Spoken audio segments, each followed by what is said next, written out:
Hey guys, in this book review, I'm going to be reviewing the Doctor Who 50th Anniversary Collection.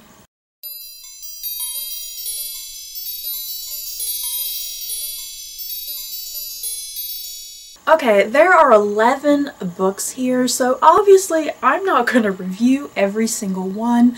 I'm just going to try and talk about the collection in general and share the books that I particularly enjoyed.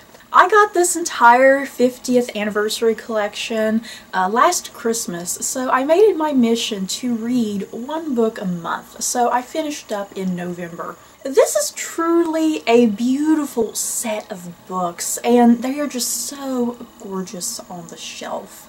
Just to give you an idea of what these books look like more up close and personal, as you can see, all of the books, they start with each Doctor, starting with the 1st through the 11th, obviously, and on the spines is a Doctor. And even on the backs of all of the books, like this is the 1st Doctor, for instance, the TARDIS, there are 11 little dots on this little stream, and like for the 1st Doctor, his TARDIS is right here on the 1st dot. And then all the way here with Matt Smith's book, the little TARDIS is all the way on the last dot.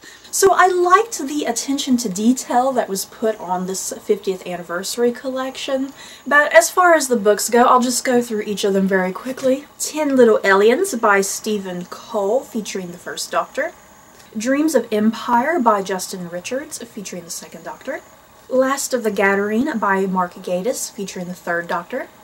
Festival of Death by Jonathan Morris, featuring the 4th Doctor. Fear of the Dark by Trevor Baxendale, featuring the 5th Doctor. Players by Terrence Dix, featuring the 6th Doctor.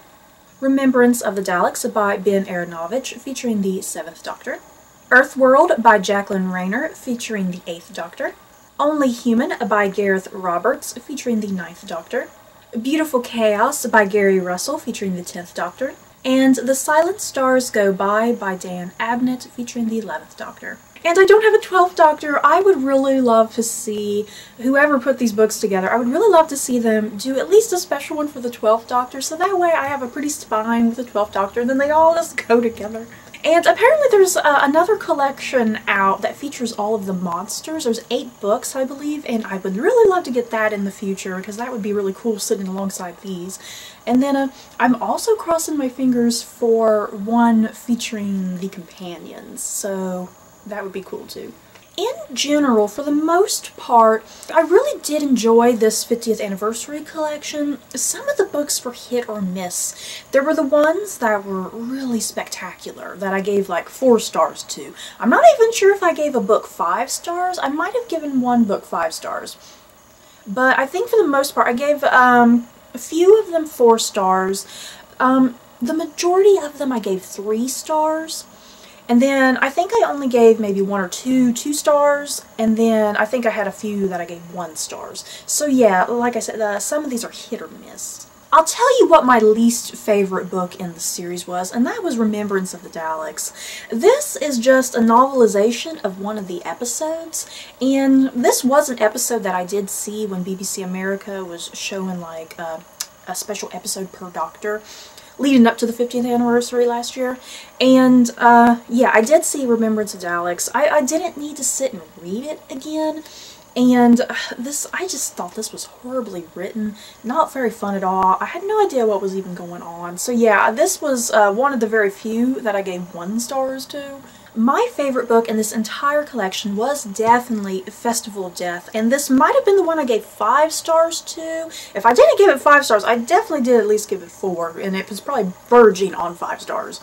This is what a Doctor Who book should be, you guys. If there is one Doctor Who book that I had to recommend to any Doctor Who fan, it would definitely be Festival of Death. It was just so fun from start to finish. The Doctor played a huge role. His companion, Romana, and K9 played huge roles. And there's all sorts of timey-wimey goodness that I associate with Doctor Who that I love so much. And Jonathan Morris, I don't know how he constructed this novel. It was fantastic. In the hands of any other author, this book probably could have sucked because the premise is just extravagant and very detailed, and I just got so wrapped up into this one. My second favorite book, I think, was definitely the one featuring Matt Smith's Doctor, The Silent Stars Go By.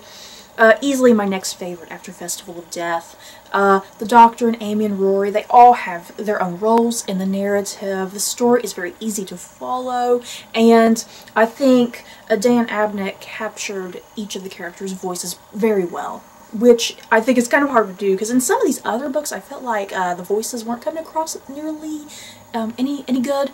And this book also features a classic monster that I think a lot of old Whovian fans will enjoy. As far as some of the other novels go, I did really enjoy the novels featuring the 8th and 9th Doctor, along with the 5th and 6th Doctor. And then kind of in the middle, stories that I was a bit iffy about, ones featuring the 1st and 2nd Doctor. And then, believe it or not, I actually did not really like the novel featuring the 10th Doctor that much. I was kind of disappointed with that one. And you got Donna Noble, for crying out loud, and oh geez, that one was just so boring. And then I didn't particularly like the book featuring the 3rd Doctor either. That one was a little strange, and it kind of went nowhere. And you guys, make sure you pick up this book right here. It is the Doctor Who Character Encyclopedia. I highly recommend getting this book if you do get this 50th anniversary collection and you're not familiar with all of the older Doctors and their companions, because this was a very useful tool for me to quickly, at the start of each book, go through here, find each of the Doctors, and read up on their companions, and have a visual of them as I go into the book. So, yeah, this isn't the world's greatest character encyclopedia, but it still serves its purpose. So yeah, it's a really good tool for acquainting yourself with the older Doctors and their companions. So yeah, that's it for this review. Have you guys read any of this 50th anniversary collection?